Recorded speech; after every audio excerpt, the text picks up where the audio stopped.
Everyone knows that we have a housing supply issue in the city of Toronto. We are simply not building enough units to sustain all of the immigration in the GTA that it gets each year.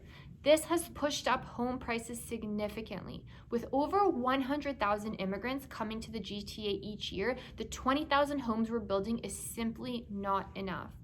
I want to discuss the 4 factors that have contributed to this shortage of housing and thus an affordability crisis. The first one is land and zoning. There are not enough sites to accommodate high-rise residential development.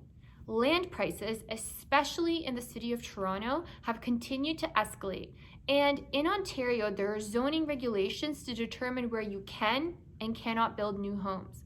By limiting the amount of land on where to build, especially in highly populated areas, land prices rise, pushing up housing prices.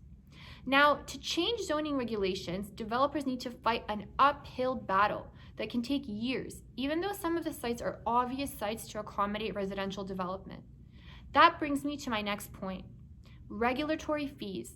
The average condo unit in Toronto pays excessive amounts of government fees, a lot of which are passed on to homeowners. Not only does it take long for the land to become available, but then between the province and the city, there are regulatory fees that on average surpass $200,000 per unit. These fees include cash in lieu of parkland, development charges, permit fees, and other taxes. When you combine all of these costs, a builder sees the price that the home has to sell for to justify building it. The third point is labor. Did you know that as a site supervisor or foreman, you can make over $200,000 a year? That's because very few people pursue these careers working on construction sites. The number of single-family construction workers today is down, which is problematic because the job market remains tight and puts upward pressure on wages, causing more expense to builders that are passed on to consumers. The fourth point is material costs. The market has gone through a period of significant price increases for construction materials. There has been some softening recently, but prices are still running very hot. Again, higher costs put upward pressure on home prices. If the house is simply too expensive relative to the market, the builder will not build it.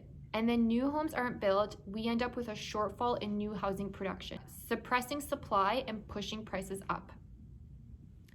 So is this fixable? Right now, demand is very low due to COVID-19, but the reason we're not seeing a drastic drop in price is also because supply is very, very low.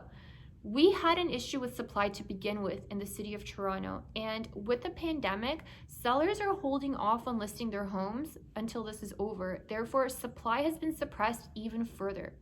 When supply and demand are both down, well, you can use simple economics to figure out what happens to home prices. One thing that the development industry has been pushing for is funding for trade colleges, making it more attractive to enter the construction industry. With more people working in the industry and less regulation from the government, that is when we will start building enough homes to accommodate the immigration that we're used to.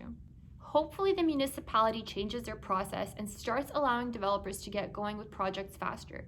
By municipalities delaying zoning approval processes, developers are not facing much competition when they finally get approved and do go to market, and every launch has seen lineups around the corner because of this.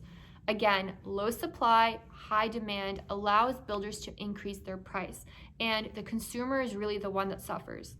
To conclude, the city has a severe shortage of housing, and this has put significant upward pressure on home prices, which in turn has created affordable housing crisis. Comment below if you guys agree.